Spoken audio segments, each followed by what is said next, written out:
there's so many different types of psychedelics. There's LSD, psilocybin, Mhm. MDMA, ayahuasca. Hundreds. And so I know Mhm. this could be a difficult question to answer, but is there a specific substance that's really best for specific types of conditions? Now, I know you're not a doctor, but if you had to generalize this generalization of what's a good drug for something like that. Yeah, there definitely are specialties within the world of psychedelics. So, for example, MDMA, which we were talking about earlier, the empathogen, the heart opener medicine, it's lovely. Turning off shame, blame, and guilt is a lovely way to look back at trauma, to get through PTSD, to help process those really hard things. It's also a lovely medicine for couples therapy. I can look at you and say, you are beautiful and I love you. And when you do whatever it is you make me feel like this.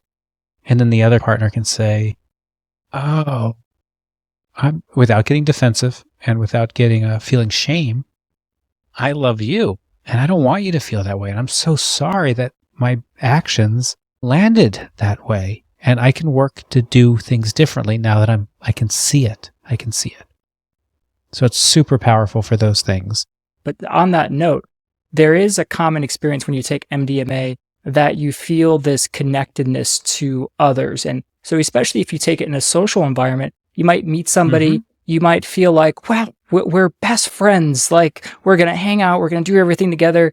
And then say the next day comes or the next week or month, and then you never follow up with that person. And the feeling that you felt in that moment is no longer there. What is that experience? And might that affect the ability for couples to reconnect? When you're taking MDMA in a social setting, yeah, you're right on. You can get people get into puppy piles, like big piles of people just because we're all feeling the love and feeling someone else's skin against our skin. It's lovely. And it can be short-lived. There's a danger with MDMA if you're doing that in bigger doses with someone you don't know that well, that, yeah, it can make you actually feel more attached to someone you really don't know that well. So that's a real thing. There's lots of boundaries to put on MDMA when it comes to sexual contact. And again, a whole bunch of different contexts. And when you're in a loving relationship, when you're in a relationship already, it can be a powerful tool to take that relationship to another level. But you do need to be careful on when you use it and how you use it and who you use it with, and having clear rules. And I'll give one more thing about MDMA. Sometimes with MDMA, there's a desire to have some type of sexual activity. It is in the informed consent world. If you can't take your consent back, did you really give informed consent?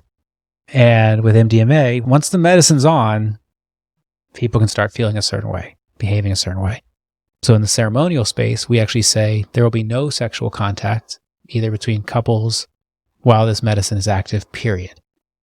And we just set the ground rules that way so that it just doesn't happen. And also so that even if a couple said, I want to do this, you want to do this, now we take the medicine, the person really can't say no. They won't say no. So yeah, just something else to think about in the MDMA world. Psilocybin, really powerful for end-of-life care.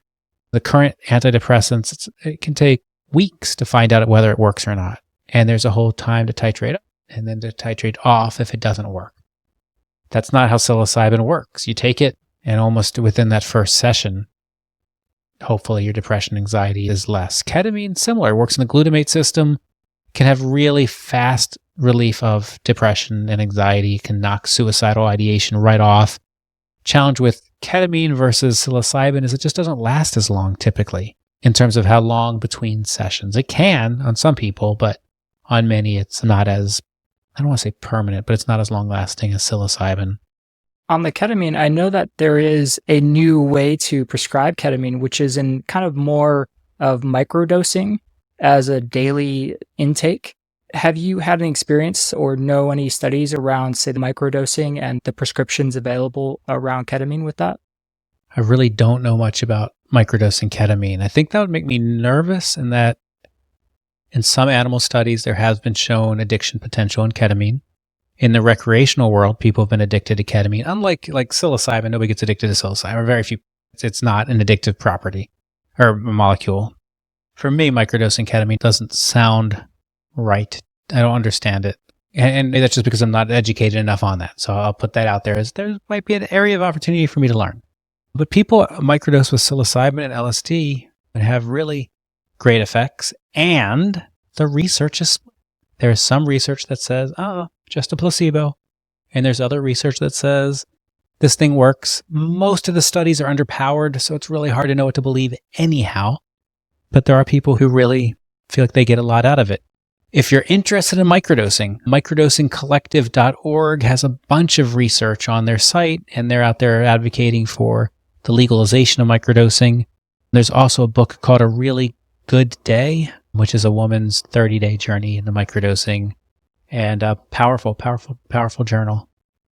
We talked about psilocybin for end-of-life depression, anxiety, psilocybin for alcohol and smoking cessation. I think the only other medicine I'll call the attention to is ibogaine or iboga. It comes from an African root. It is showing tremendous promise for people who have opioid addictions.